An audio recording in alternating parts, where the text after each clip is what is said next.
dimanche 13 juillet arène nationale lu xew ñu ne drapeau bi ñu ngi ko dippee Aziz Ndiaye ku wootee ñu ne Ndiaye production moo woote ma ne ko Ndiaye production lii rëy na de mu ne waaw dëgg-dëgg lii la lamb doon xaar ak lu lamb jug taxaw ne waaw grand combat Tapha Mbeur war a dajeeg Diop numéro 2 gaay naan ko Diop 2 muy drapeau Aziz Ale Ndiaye combat spécial jeex jàmm Boy Waranka loolu du yomb de drapeau Bawol lay doon 3e combat Mbeng Mboro fils de Lirou drapeau xew-xew lamb billet loge 15 000 annexe loge 10 000 supporter 5 000 pay-per-view lay doon ci seen affiche.com dimanche 13 juillet ca arène nationale sponsor officiel ETDR établissement Touba Darou Rahman Sunubet port autonome de Dakar Huile Jador Kewel Info et Ndiaye Global Business Company ci Tapha Mbeur Diop 2 ak lu lamb di leen bente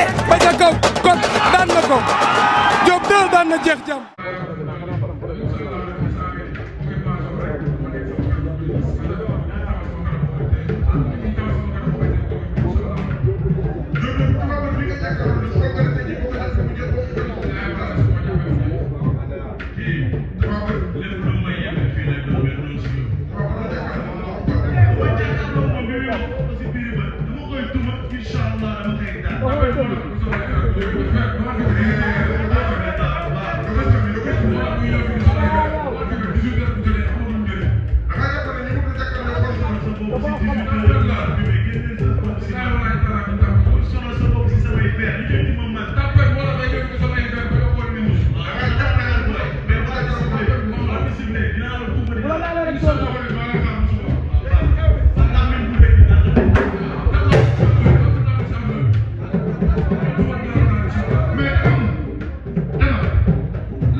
lii ngay jël ko lii ngay def c'est pas normal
Dama live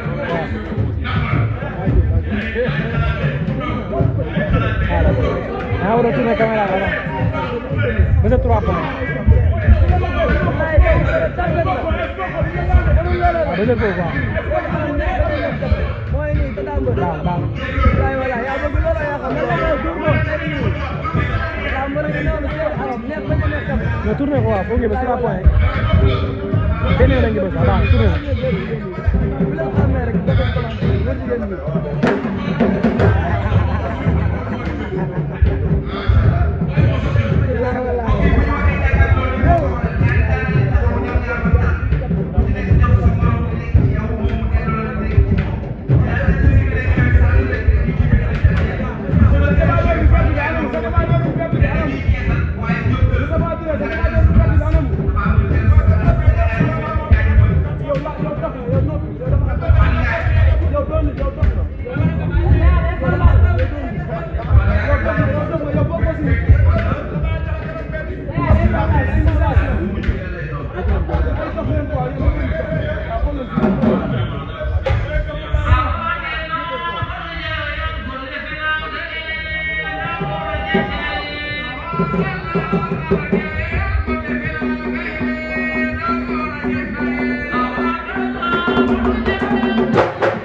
Dimanche 13 juillet arène nationale lu xew ñu ne drapeau bi ñu ngi ko dippee Aziz Ndiaye ku woote ñu ne Ndiaye production moo woote ma ne ko Ndiaye production lii rëy na de mu ne waaw dëgg-dëgg lii la lamb doon xaar ak lu lamb jug taxaw ne waaw grand combat Tapha Mbeur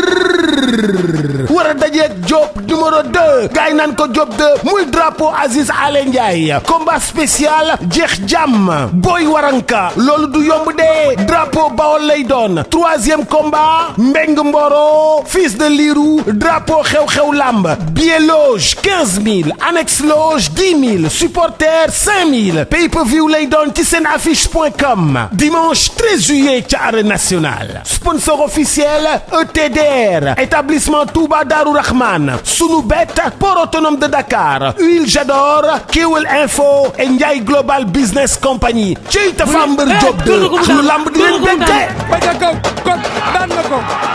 Diop de daan na jeex jam